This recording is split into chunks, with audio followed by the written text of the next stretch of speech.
America is just as much a colonial power as England ever was. America is just as much a colonial power as France ever was. In fact, America is more so a colonial power than they, because she's a hypocritical colonial power behind it. What do you call second-class citizenship? Why, that's colonization. Second-class citizenship is nothing but 20th century slavery. How are you going to tell me you're a second-class citizen? They don't have second-class citizenship in any other government on this earth. They just have slaves and people who are free. Well, this country is a hypocrite. They try and make you think they set you free by calling you a second-class citizen. No, you're nothing but a 20th century slave. Whether you are a Christian or a Muslim or a nationalist, we all have the same problem. They don't hang you because you're a Baptist, they hang you because you're black. They don't attack me because I'm a Muslim, they attack me because I'm black. They attack all of us for the same reason. All of us catch hell from the same enemy. We're all in the same bag, in the same boat. We suffer political oppression, economic exploitation, and social degradation. All of them from the same enemy. The government has failed us. You can't deny that. Anytime you live in the 20th century, 1964, and you walking around here singing, "We shall overcome," the government has failed.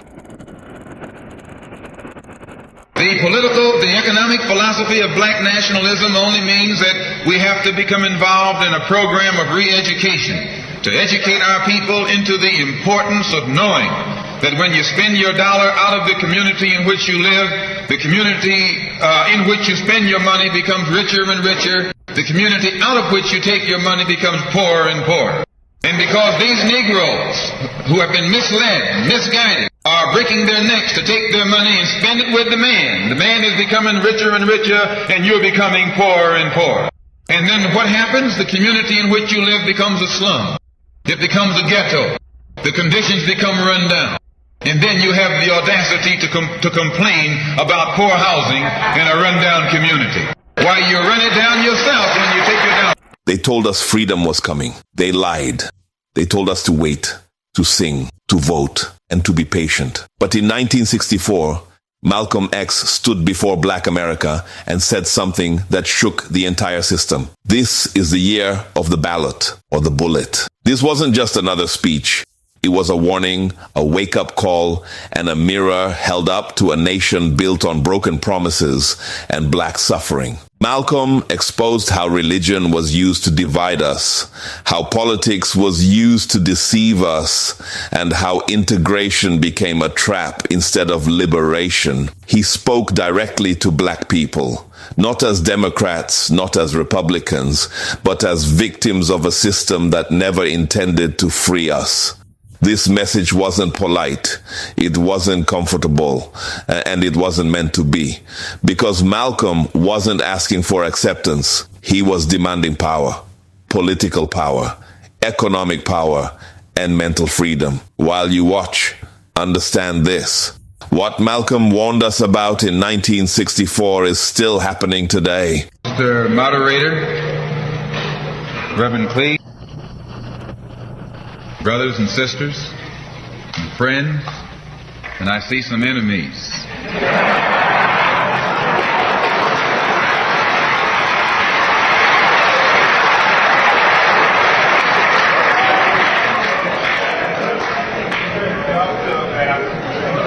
In fact, I think we'd be fooling ourselves if we had an audience this large and didn't realize that there were some enemies present.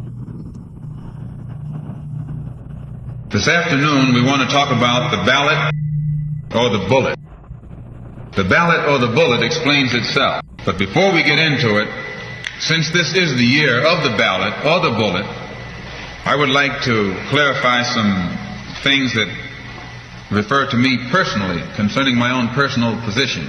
I'm still a Muslim. That is, my religion is still Islam.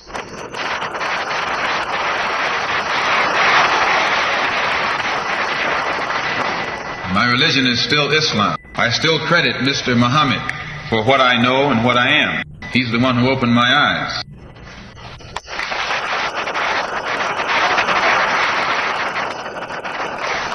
At present, I'm the minister of the newly founded Muslim Mosque Incorporated, which has its offices in the Teresa Hotel right in the heart of Harlem. That's the Black Belt in New York City.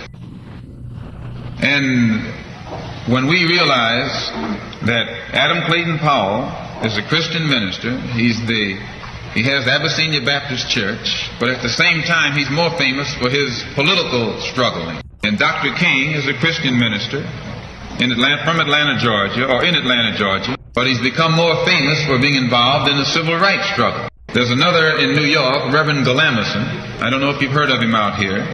He's a Christian minister from Brooklyn, but has become famous for his fight against the segregated school system in Brooklyn. Reverend Cleave, right here, is a Christian minister here in Detroit. He's the head of the Freedom Now Party. All of these are Christian ministers.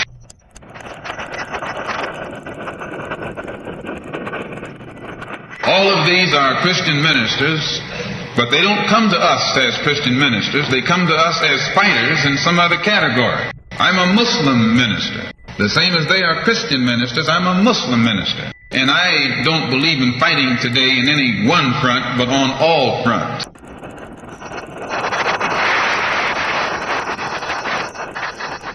In fact, I'm a black nationalist freedom fighter.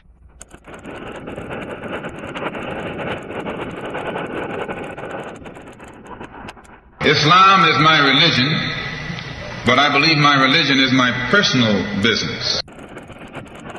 It governs my personal life, my personal morals, and my religious philosophy is personal between me and the God in whom I believe, just as the religious philosophy of these others is between them and the God in whom they believe. And this is best this way. Were we to come out here discussing religion, we'd have too many differences from the outstart, and we could never get together. So today, though Islam is my religious philosophy, my political, economic, and social philosophy is black nationalism. You and I...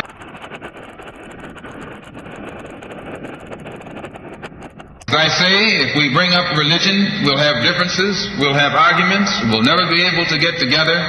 But if we keep our religion at home, keep our religion in the closet, keep our religion between ourselves and our God, but when we come out here, we have a fight that's common to all of us against the enemy who is common to all of us.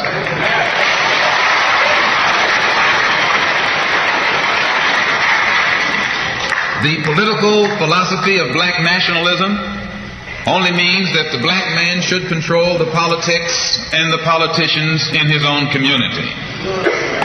The time when white people can come in our community and get us to vote for them so that they can be our political leaders and tell us what to do and what not to do is long gone.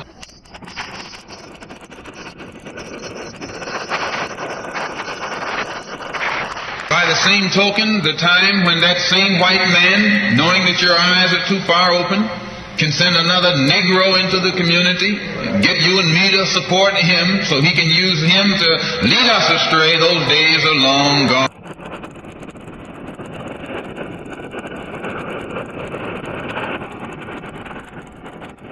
The political philosophy of black nationalism only means that if you and I are going to live in a black community, and that's where we're going to live, because as soon as you move into as soon as you move out of the black community into their community, it's mixed for a period of time, but they're gone, and you're right there all by yourself. We must understand the politics of our community, and we must know what politics is supposed to produce.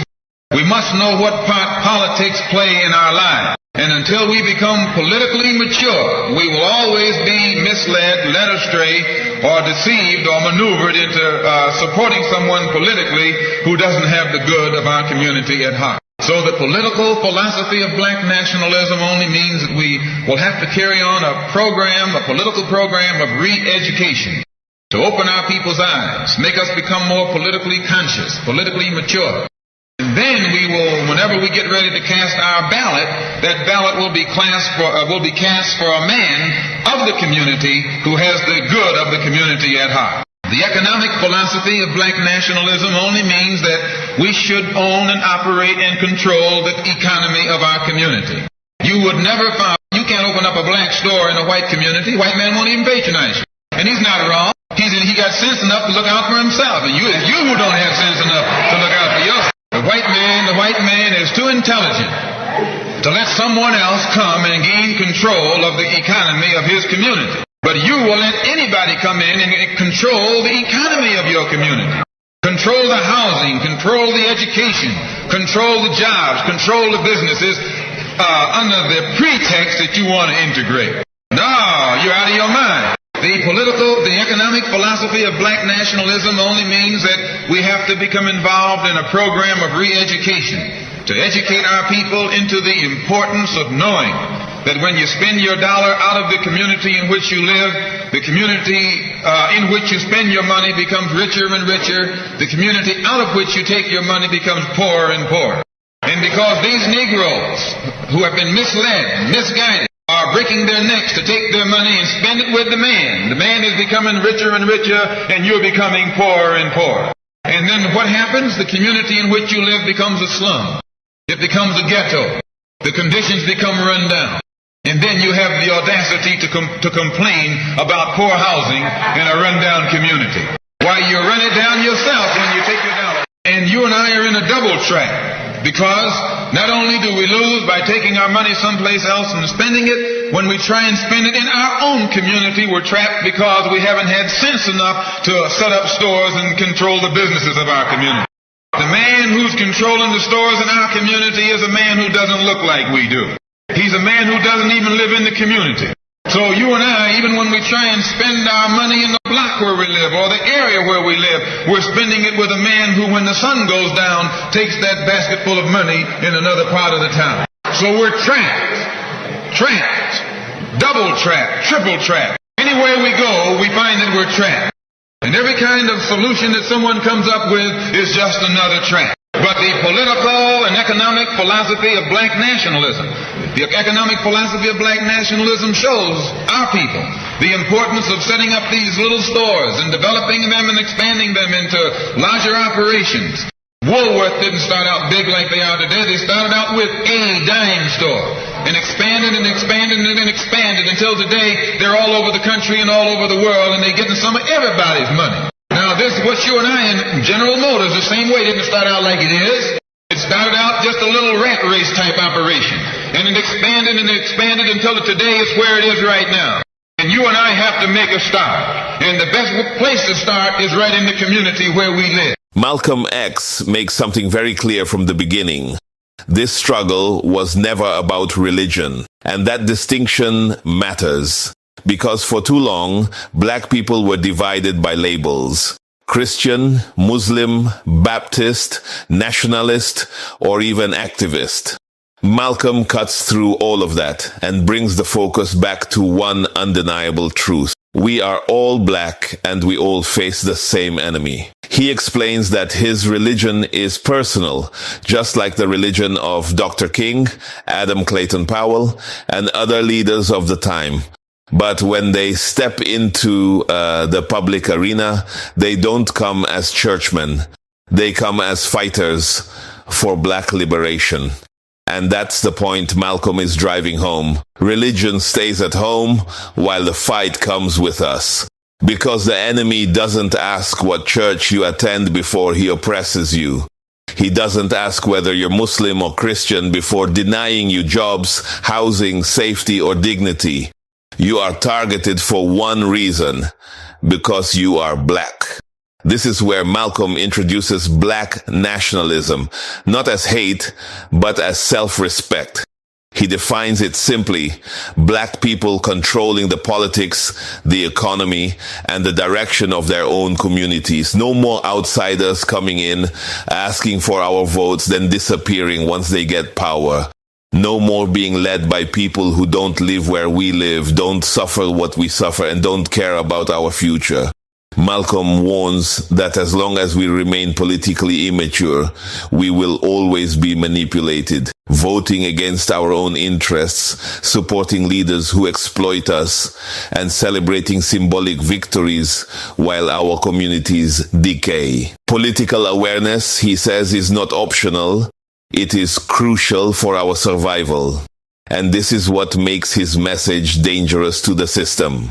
Because once black people understand politics, once they understand power, they can no longer be controlled by empty promises. The ballot stops being a ritual and becomes a weapon. Malcolm wasn't calling for chaos here, but for clarity, for unity beyond religion, consciousness beyond emotion, and for a black community that finally understands its own strength. So our people not only have to be re-educated to the importance of supporting black business, but the black man himself has to be made aware of the importance of going into business. And once you and I go into business, we own and operate at least the businesses in our community.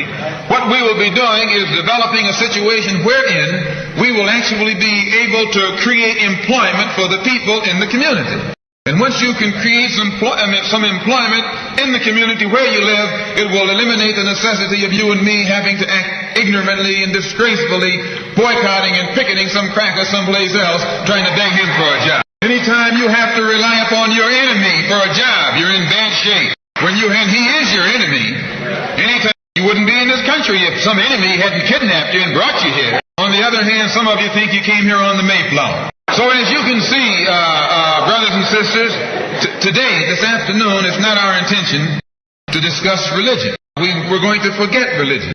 If we bring up religion, we'll be in an argument. And the best way to keep away from arguments and differences, as I said earlier, put your religion at home, in the closet. Keep it between you and your God. Because if it hasn't done anything more for you than it has, you need to forget it anyway. Whether you are a Christian or a Muslim or a nationalist, we all have the same problem. They don't hang you because you're a Baptist, they hang you because you're black.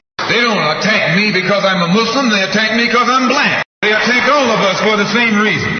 All of us catch hell from the same enemy. We're all in the same bag, in the same boat. We suffer political oppression, economic exploitation, and social degradation. All of them from the same enemy. The government has failed us. You can't deny that. Anytime you live in the 20th century, 1964, and you walking around here singing, "We shall overcome," the government has failed. This is part of what's wrong with you. You do too much singing. Today it's time to stop singing and start swinging. You can't sing up on freedom, but you can swing up on some freedom. Cassius Clay can sing. But singing didn't help him to become the heavyweight champion of the world. Swinging helped him.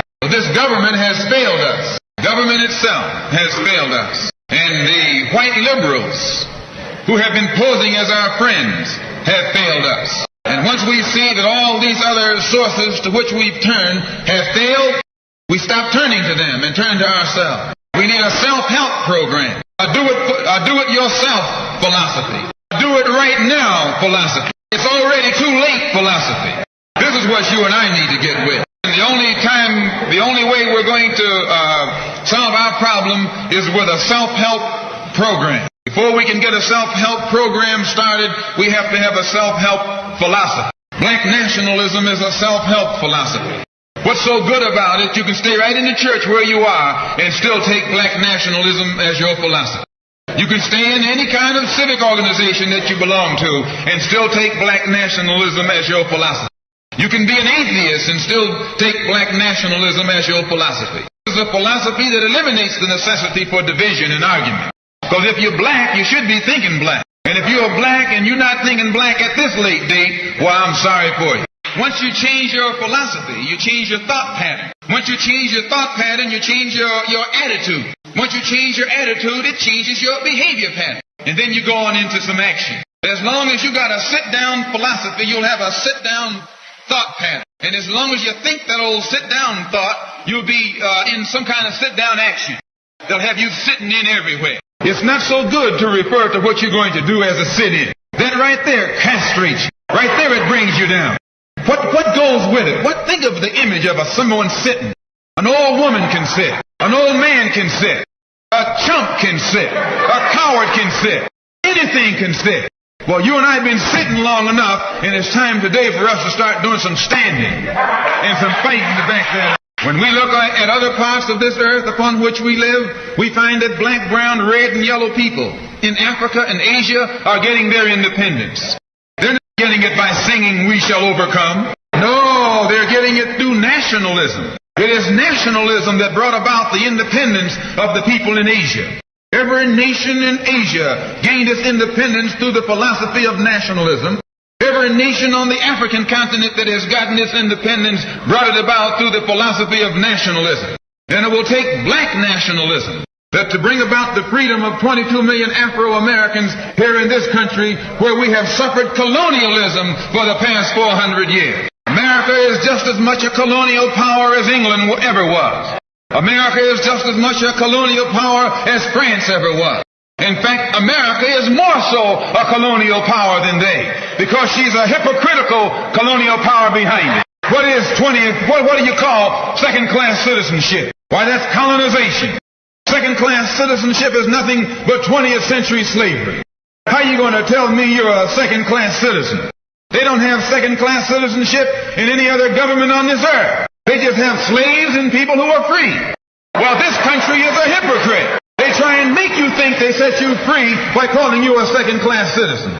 No, you're nothing but a 20th century slave. Just as it took nationalism to remove colonialism from Asia and Africa, it'll take black nationalism today to remove colonialism from the backs and the minds of 22 million Afro-Americans here in this country. And 1964 looks like it might be the year of the ballot or the bullet. At this point, Malcolm shifts the focus from awareness to pressure. He explains why 1964 felt explosive, not because black people suddenly became angry, but because they had been lied to for too long. Promises were made, marches were organized, songs were sung, and after all of it, nothing fundamentally changed. Instead, disillusionment set in. Malcolm describes a black community that is no longer asleep, no longer patient, and no longer impressed by symbolism. The famous March on Washington didn't bring freedom. Rather, it brought frustration. Black people were mobilized, marched between monuments built by dead white men, and then sent home with nothing but hope and empty words. And hope, Malcolm reminds us, does not feed families or stop police batons. This is where a new generation enters the story. Malcolm points out that young black people were no longer interested in odds or excuses. They had watched white Americans fight your most powerful empire on earth over taxation and representation and win. So the question becomes unavoidable. If white Americans could demand liberty or death, why should black Americans accept permanent oppression in silence? He calls out the fear narrative used to control us, the idea that resistance is too dangerous, too radical, and too unrealistic. Yet those same young black men were being drafted and sent overseas to fight wars against impossible odds. If they weren't afraid to die for a country that mistreated them, why should they be afraid to fight for themselves at home? Malcolm then exposes the political game being played. Election season arrives, and suddenly politicians flood black neighborhoods with smiles, handshakes, and promises. But these promises only deepen frustration because they were never meant to be kept. He states it clearly. This isn't a failure of one party. It's a failure of the entire system. Black people, he says, are not citizens enjoying democracy. They are victims surviving hypocrisy. What America calls the American dream, black people have only experienced as an American nightmare. And once people see the truth, once they recognize the lie, there is no going back to sleep. Why does it look like it might be the year of the ballot or the bullet? Because Negroes have listened to the trickery and the lies and the false promises of the white man now for too long. And they're fed up. They've become disenchanted. They've become disillusioned. They've become dissatisfied. And all of this has built up frustrations in the black community that makes the black community throughout America today more explosive than all of the atomic bombs the Russians can ever invent. Whenever you got a racial powder keg sitting in your lap, you're in more trouble than if you had an atomic powder keg sitting in your lap. When a racial powder keg goes off, it doesn't care who it knocks out the way. Understand this, it's dangerous. And in 1964, this seems to be the year. Because what can the white man use now to fool us? After he put down that march on Washington, and you see all through that now, he tricked you, had you marching down to Washington. Yes, had you marching back and forth between the feet of a dead man named Lincoln and another dead man named George Washington, singing "We Shall Overcome." He made a chump out of it. He made a fool out of it. He made you think you were going somewhere, and you end up going nowhere but between Lincoln and Washington. So today our people are disillusioned. They've become disenchanted. They've become dissatisfied. And in their frustrations, they want action. You'll see this young black man, this new generation, asking for the ballot or the book. That old Uncle Tom action is outdated. The young generation don't want to hear anything about the odds are against us. What do we care about? When this country here was first being founded, there were 13 colonies. The whites were colonized. They were fed up with this taxation without representation. So some of them stood up and said, liberty or death. Though I went to a white school over here in Mason, Michigan. The white man made the mistake of letting me read his history books. He made the mistake of teaching me that Patrick Henry was a patriot. And George Washington wasn't nothing nonviolent about old Pat or George Washington. Liberty or death was what brought about the freedom of whites in this country from the English. They didn't care about the odds. Why, they faced the wrath of the entire British Empire. And in those days, they used to say that the British Empire was so vast and so powerful, and the sun would never set on it. This is how big it was. Yet these 13 little scrawny states, tired of taxation without representation, tired of being exploited and oppressed and degraded, told that big British Empire, liberty or death. And here you have 22 million Afro-Americans, black people today, catching more hell than Patrick Henry ever saw. And I'm here to tell you, in case you don't know it, that you got a new generation of black people in this country who don't care anything whatsoever about odds.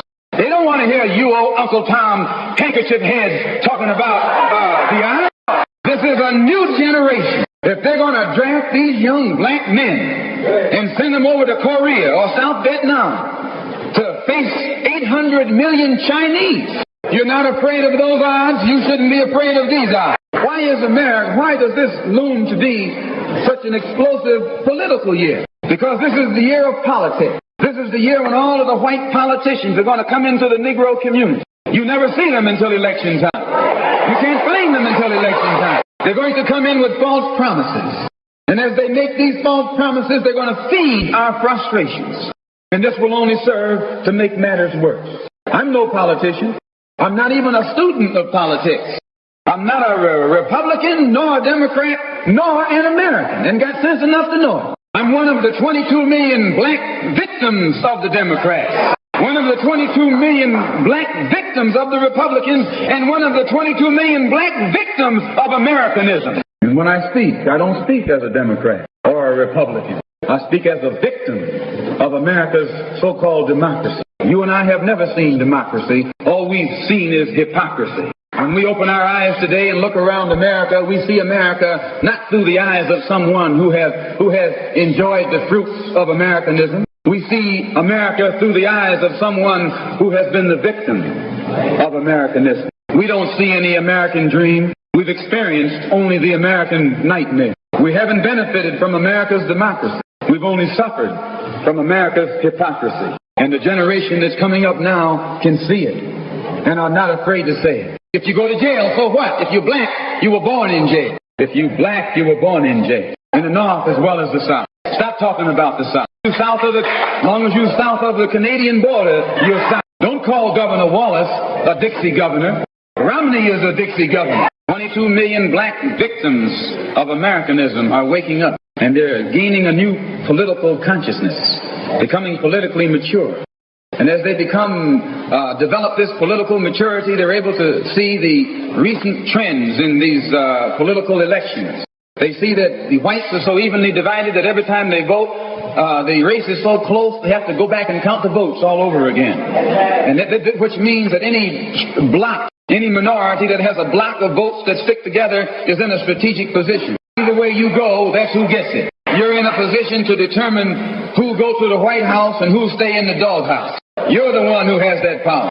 You can keep Johnson in Washington, D.C., or you can send him back to his Texas cotton patch. You're the one who sent Kennedy to Washington. You're the one who put the present Democratic administration in Washington, D.C.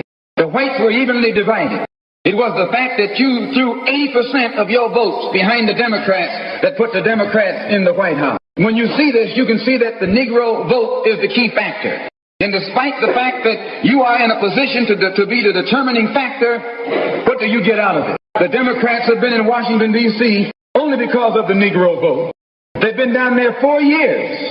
And all other legislation they wanted to bring up, they brought it up and gotten it out of the way, and now they bring up you. And now they bring up you. You put them first and they put you last. Because you're a chump, a political chump. In Washington, D.C., in the House of Representatives, there are 257 who are Democrats. Only 177 are Republicans. In the Senate, there are 67 Democrats. Only 33 are Republicans.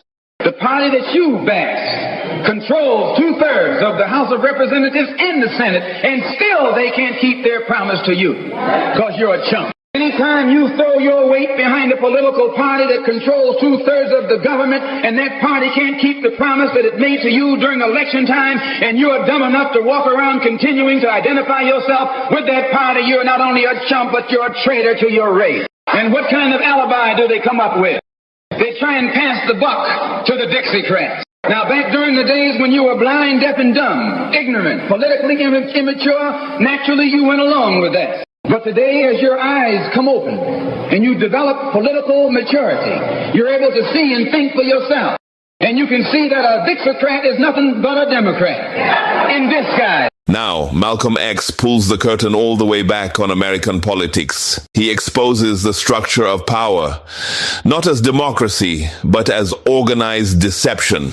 Committees, Congress, and so-called leadership are dominated by segregationists who pretend the South lost the war while still controlling the government from behind closed doors. Malcolm dismantles the myth of political choice. Democrat or Republican, North or South. He explains that it's all the same system wearing different masks. In the South, oppression is blunt and violent. In the North, it's hidden behind policies, gerrymandering, and fake representation. But the result is identical. Black people remain powerless. This is where Malcolm's analogy hits hardest. He says choosing between these parties is like choosing between dogs. A northern dog or a southern dog. Either way, you're still in the doghouse. That's not democracy, that's containment. He explains why civil rights legislation keeps getting delayed, filibustered, and weakened. The politicians blocking black voting rights know the truth. If black people vote freely and collectively, their careers are finished. That's why the Constitution is ignored. That's why justice is stalled, because power is at stake. Malcolm also exposes political loyalty as a trap. Black people delivered elections, yet were placed last when it came time to deliver justice. Promises were made, then abandoned. And Malcolm doesn't soften his language. He says continuing to support a party that betrays you isn't just foolish.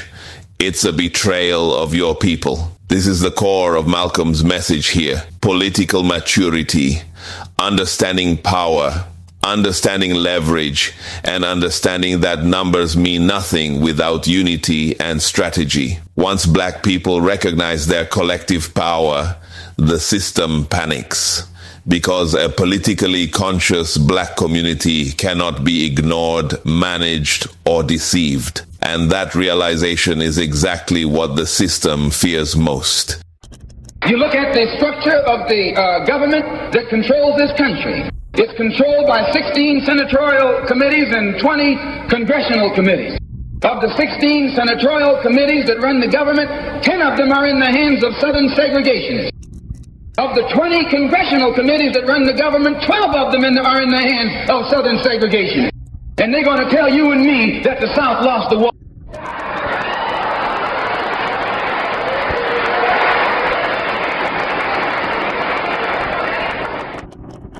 You today are in the hands of a government of segregationists, racists, white supremacists, who belong to the Democratic Party but disguise themselves as Dixiecrats. A Dixiecrat is nothing but a Democrat. Whoever runs the Democrats is also the father of the Dixiecrats, and the father of all of them is sitting in the White House.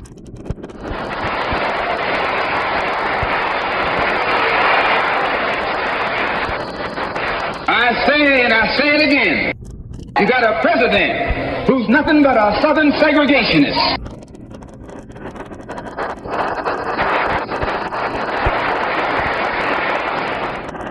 From the state of Texas. They'll lynch you in Texas as quick as they'll lynch you in Mississippi.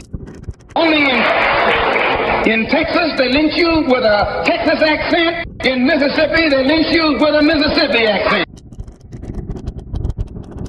And the first thing the cracker does when he comes in power, he takes all the Negro leaders and invites them for coffee to show that he's all right. And those Uncle Toms can't pass up the coffee.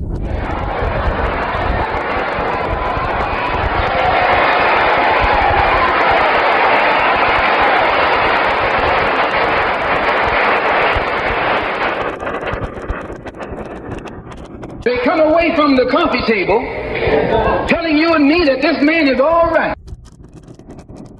because he's from the South. And since he's from the South, he can deal with the South. Look at the logic that they're using. What about Eastland? He's from the South. Make him the president.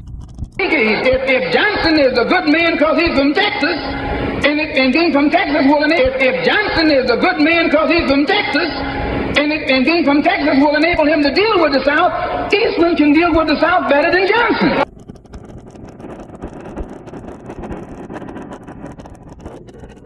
You've been misled. You've been had.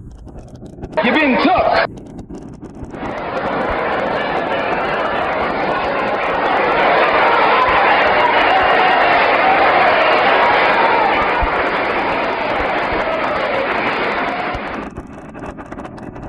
In Washington a couple of weeks ago, while the senators were filibustering, and I noticed in the back of the Senate a huge map. And on this map, it showed the distribution of Negroes in America. And surprisingly, the same senators that were involved in the filibuster were from the states where there were the most Negroes. Why were they filibustering the civil rights legislation? Because the civil rights legislation is supposed to guarantee voting rights to Negroes in those states. And those senators from those states know that if the Negroes in those states can vote, those senators are down the drain.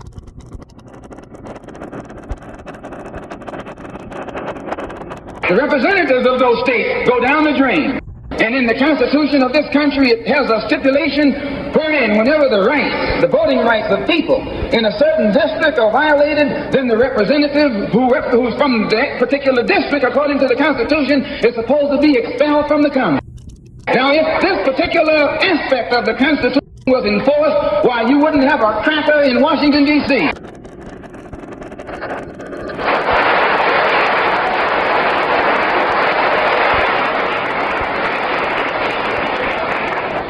What happens when you expel the Dixiecrat? You're expelling the Democrat. When you destroy the power of the Dixiecrat, you're destroying the power of the Democratic Party. So how in the world can the Democratic Party in the South actually side with you in sincerity when all of its power is based in the South? These Northern Democrats are in cahoots with the Southern Democrats.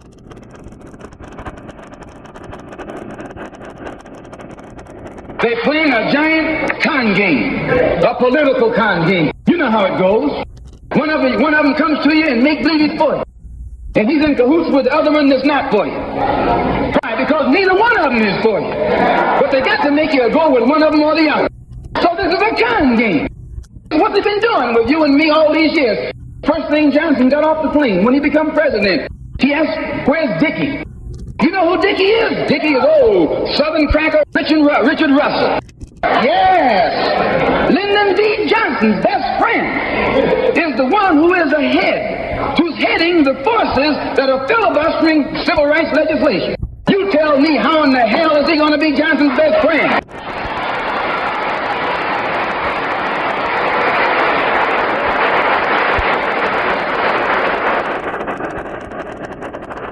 Johnson be his friend and your friend too.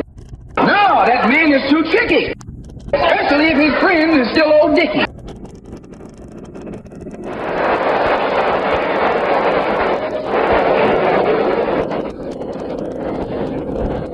Whenever the Negroes keep the Democrats in power, they're keeping the Dixiecrats in power. This is true. Vote for a Democrat is nothing but a vote for a Dixiecrat. I know you don't like me saying that. I'm not the kind of person who come here to say what you like. I'm going to tell you the truth whether you like it or not.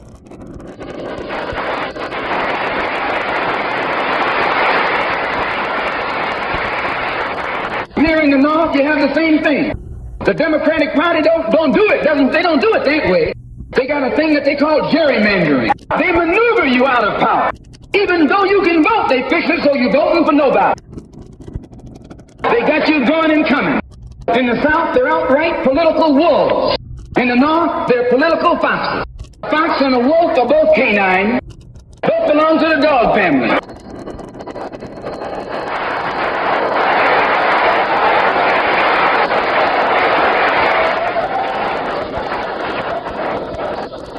You take your choice.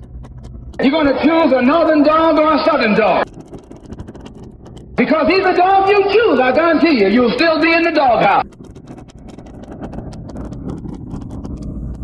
This is why I say it's the ballot or the bullet. It's liberty or it's death. It's freedom for everybody or freedom for nobody.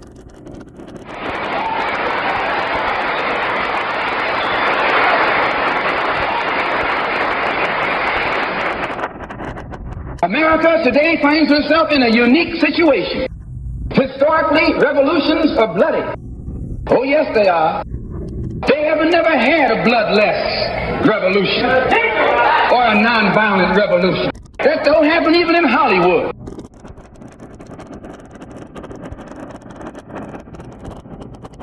You don't have a revolution in which you love your enemy. And you don't have a revolution in which you are begging the system of exploitation to integrate you into it. Revolutions overturn systems. Revolutions destroy systems. A revolution is bloody.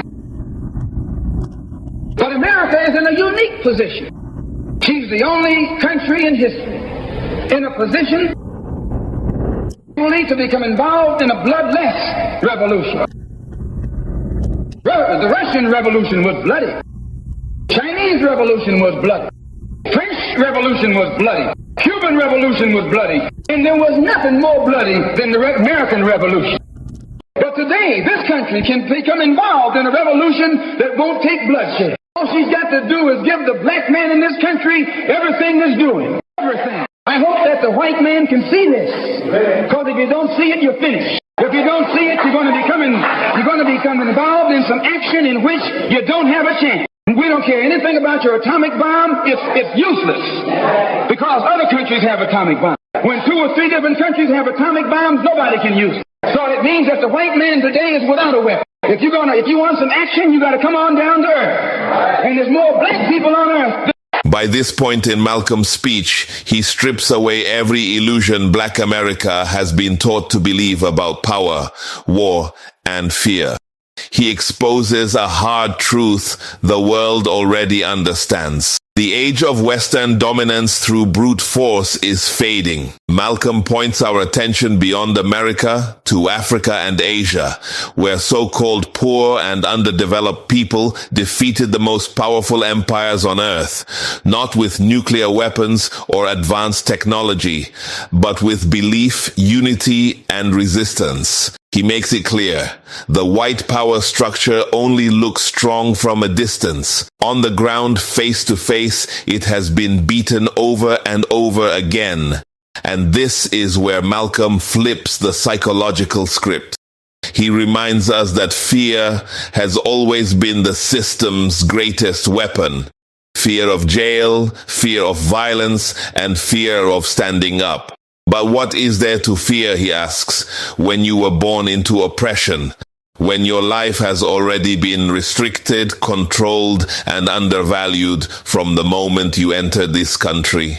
From there, Malcolm exposes the government itself, not just individual racists, but the entire system as being complicit in denying black people their rights.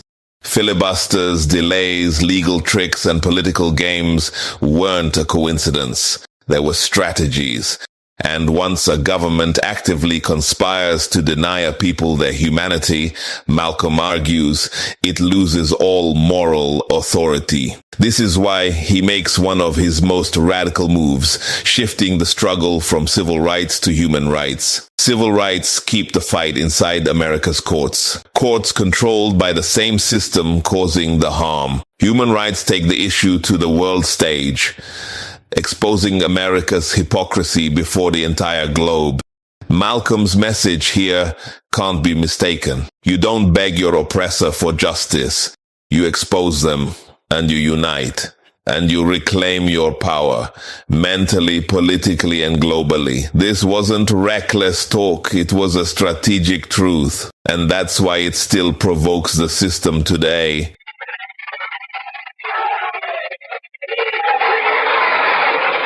I only got a couple more minutes. White man can never win another war on the ground. His days of war victory, his days of ground victory are over. Can I prove it? Yes. Take all the action that's going on this earth right now that he's involved in. Tell me where he's winning.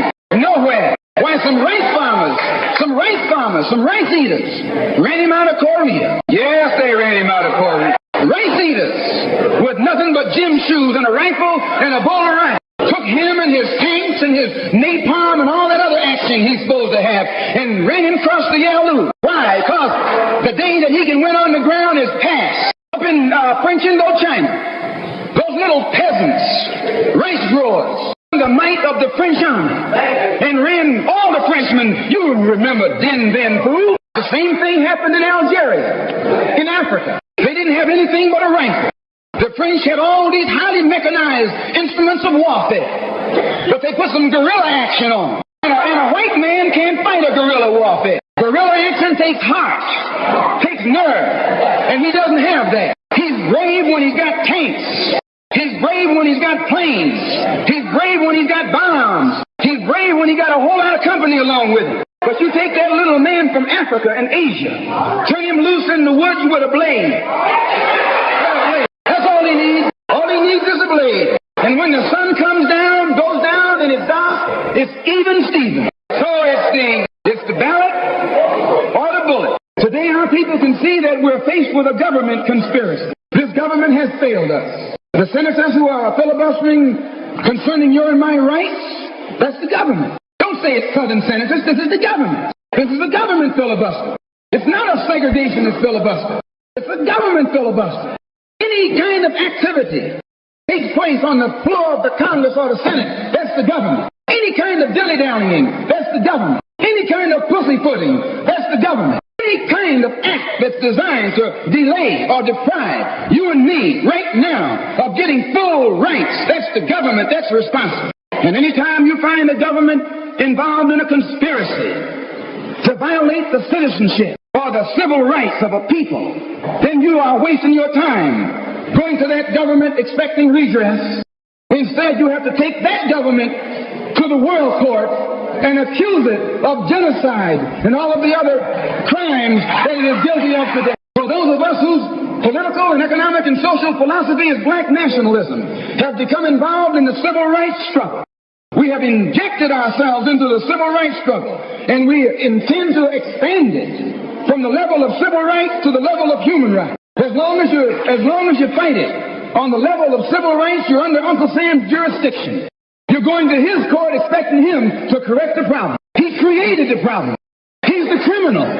You don't take your case to the criminal, you take your criminal to court. When the government of South Africa began to trample upon the human rights of the people of South Africa, they were taken to the UN. When the government of Portugal began to trample upon the rights of our brothers and sisters in Angola, it was taken before the UN. Why, even the white man took the Hungarian question to the UN, and just this week, Chief Justice Goldberg was crying over 3 million Jews in Russia about their human rights, charging Russia with violating the UN Charter because of its mistreatment of the human rights of Jews in Russia. Now you tell me, how can the plight of everybody on this earth reach the halls of the United Nations, and you have 22 million Afro-Americans whose churches are being bombed, little girls are being murdered, whose leaders are being shot down in broad daylight? Now you tell me why the leaders of this struggle have never taken it before the United Nations. So our next move is to take the entire civil rights struggle into the United Nations. Let the world see that Uncle Sam is guilty of violating the human rights of 22 million Afro-Americans, and still has the audacity or the nerve to stand up and represent himself as the leader of the free world. Not only is he a crook, he's a hypocrite. Here he is standing up in front of other people, Uncle Sam, with the blood of your and my mothers and fathers on his hands, with the blood dripping down his jaws like a bloody-jawed wolf, and still got the nerve to point his finger at other countries. You can't even get civil rights legislation. And this man has got the nerve to stand up and talk about South Africa, or talk about Nazi Germany, or talk about Portugal. No more days like those. So I say in my conclusion, the only way we're going to solve it, we got to unite in unity and harmony. And black nationalism is the key. How are we going to overcome the tendency to be at each other's throats that always exists in our neighborhood? And the reason this tendency exists, the strategy of the white man has always been divide and conquer. He keeps us divided in order to conquer us. He tells you, I'm for separation and you for integration, and keep us fighting with each other. No, I'm not for separation and you're not for integration. What you and I are for is freedom. Only you think that integration will get you freedom. I think separation will get me freedom. We both got the same objective.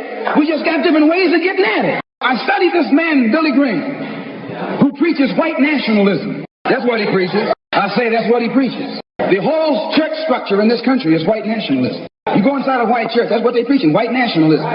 They got Jesus white, Mary white, God white, everybody white. That's white nationalism. So what he does, the way he circumvents the jealousy and envy that he ordinarily would incur among the heads of the church. Whenever you go into an area where the church already is, you're going to run into trouble. Because they got that thing, what you call it, syndicated.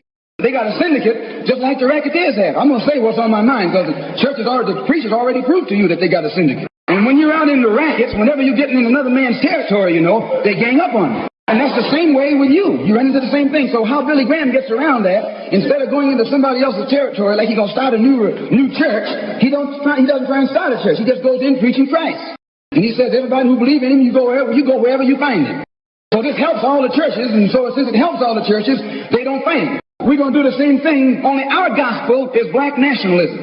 Our gospel is white nationalism. Our gospel is black nationalism. And the gospel of black nationalism, as I told you, means you should control the politics of your community, the economy of your community, and all of the society in which you live should be under your control. And once you feel that this philosophy will solve your problem, go join any church that's preached.